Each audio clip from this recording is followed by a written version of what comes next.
আর তোমরা যদি আমাদের চ্যানেলে নতুন হয়ে থাকো তাহলে চ্যানেলটিকে সাবস্ক্রাইব করে পাশে থাকা বেল আইকনটি অলে প্রেস করে রেখো।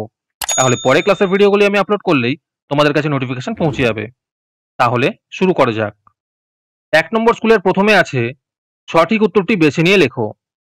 ১ নম্বর প্রশ্ন হলো লোহার সঙ্গে ক্রোমিয়াম মিশিয়ে এর উত্তর হবে স্টেনলেস স্টিল তৈরি হয়। ২ নম্বর প্রশ্ন হলো প্রদত্ত বিকল্পগুলির মধ্যে কোনটি জীবাশ্ম জ্বালানি নয়? এর উত্তর হবে গোবর গ্যাস। ৩ নম্বর প্রশ্ন হলো এসআইতে ভরের একক, এর উত্তর হবে কিলোগ্রাম। ৪ নম্বর প্রশ্ন হলো পোড়া চুন জলের মধ্যে বিক্রিয়া করে এর উত্তর হবে রাসায়নিক শক্তি তাপ শক্তিতে পরিণত হয়। ৫ নম্বর প্রশ্ন হলো জলের গভীরতা বাড়লে চাপ, এর উত্তর হবে কমে। ৬ নম্বর প্রশ্ন হলো রক্ত জমাট বাড়তে সাহায্য করে, এর উত্তর হবে অনুচক্রিকা। ৭ নম্বর প্রশ্ন হলো ভর ভাজিত আয়তন সমান সমান ঘনত্ব। ৮ নম্বর প্রশ্ন হলো পালতোলা নৌকা চালাতে এর উত্তর হবে গতিশক্তির প্রয়োজন হয়। এরপরে ২ নম্বরে আছে নিচের প্রশ্নগুলির অতি সংক্ষিপ্ত উত্তর দাও। ১ নম্বর প্রশ্ন হলো পেট্রোলিয়াম শোধনের সময় কোন কোন গ্যাসীয় জ্বালানি পাওয়া যায়? এর উত্তর হবে ইথেন, প্রোপেন এবং বিউটেন। ২ নম্বর প্রশ্ন হলো উদ্ভিদের বৃদ্ধির পরিমাপক যন্ত্রের নাম কি? এর উত্তর হবে অক্সানোমিটার। ৩ নম্বর প্রশ্ন হলো দুটি অনবীকরণযোগ্য শক্তির উৎসের নাম লেখো। এর উত্তর হবে কয়লা এবং পেট্রোলিয়াম। ৪ নম্বর প্রশ্ন হলো চাপ পরিমাপের একটি বড় একক কি? এর উত্তর হবে কিলোপাস্কাল।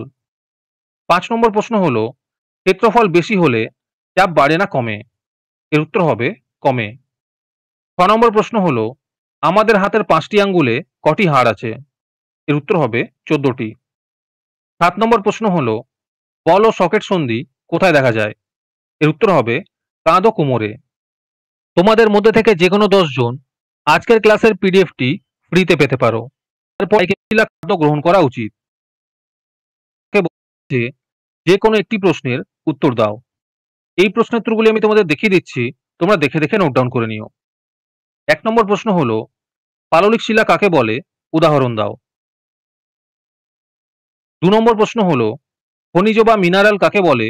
আর এর সাথে আছে অ্যালুমিনিয়ামের প্রধান আকরিক কি?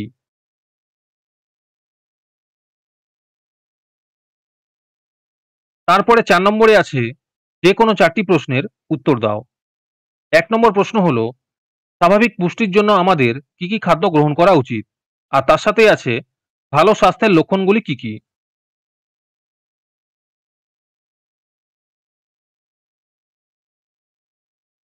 ২ নম্বর প্রশ্ন হলো ঘর্ষণের ফলে বস্তুর ক্ষয় হয়, দুটি উদাহরণের সাহায্যে বুঝিয়ে দাও। ৩ নম্বর প্রশ্ন হলো বানৌলির নীতিটি লেখো। আর তার সাথে আছে জলের গভীরে কোনো কোনো মাছ চ্যাপ্টা হয় কেন?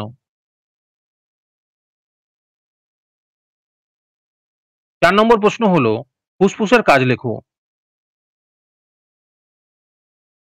৫ নম্বর প্রশ্ন হলো হৃৎপিণ্ডের অবস্থান লেখো। আর তার সাথে আছে শিরা ও ধমনী কাকে বলে?